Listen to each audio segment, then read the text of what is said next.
Let's take a look at this program. In this program we have a touch sensor defined in the top line. Then we take a look at it, and while the touch sensor is not depressed, it's moving forward. As soon as it gets depressed in, the value changes to 1, and it will back up for a third of a second. So let's download this to the robot and take a look at what it does. All right, and again from the top view, it goes and it touches the wall and it backs up. Perfect, exactly what we wanted it to do. But there are times when we don't actually want it to touch the wall. We want to keep a buffer zone from there. So there's another sensor that we want to be able to use. And that's called the ultrasonic sensor or the sonar sensor. When we look at the robot that we're using, we see that we also have a sonar sensor. It looks like the big eyes up on the top. And we can take a look at it and we can see that the sonar sensor is plugged into port number 4. When we come back here, I need to change this information on top, or I need to add some information to it. I can either go back to Robot C and click on Motors and Sensor Setup to get to that information, or I can just simply double click on this line here and open this up. I want to call this Sonar Sensor, and I want to tell it that it is an NXT sonar sensor. And I'm going to say OK. And now have that ready to use in my program.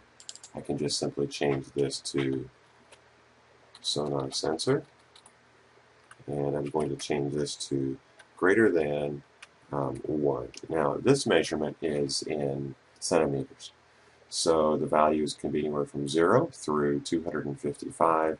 If the distance is over 255, it's just out of range and it can't sense anything larger than that.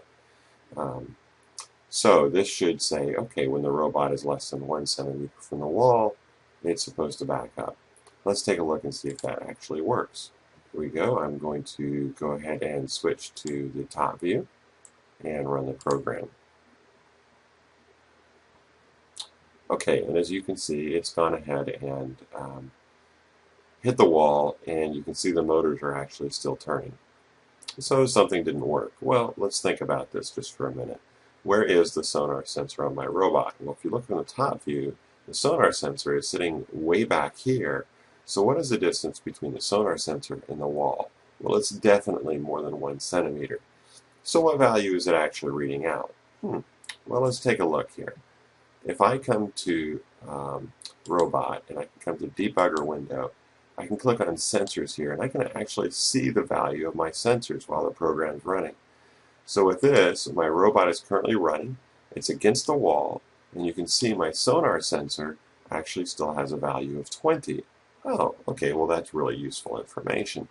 So that means that if I'm going to come here, I need this to be larger than 20. So let's make it 25 and see what happens. That should keep me about 5 centimeters away from the wall before it stops and turns around.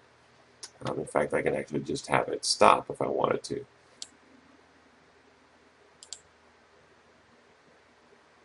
So let's see what happens with this. I'm going to go ahead and go back to the top view and run the program. And you can see it got close to the wall and stopped and backed up. Great, that's fantastic. That's exactly what I wanted it to happen. So here's my sonar sensor. Just keep in mind that the value, you need to test what your values are. The values are in a relationship to where the sensor actually is placed on the robot, but not to where the robot actually is in a relationship to the wall. So keep that in mind as you do your values, and remember that when you're running your program, you can always come to the debugger window and see your sensor values, and you can actually watch that while the program's running and see what your values are. It's a very useful debugging tool. I'm going to go ahead and reset this. Come here and you can actually watch those values while the robot runs, and you can see it actually happen.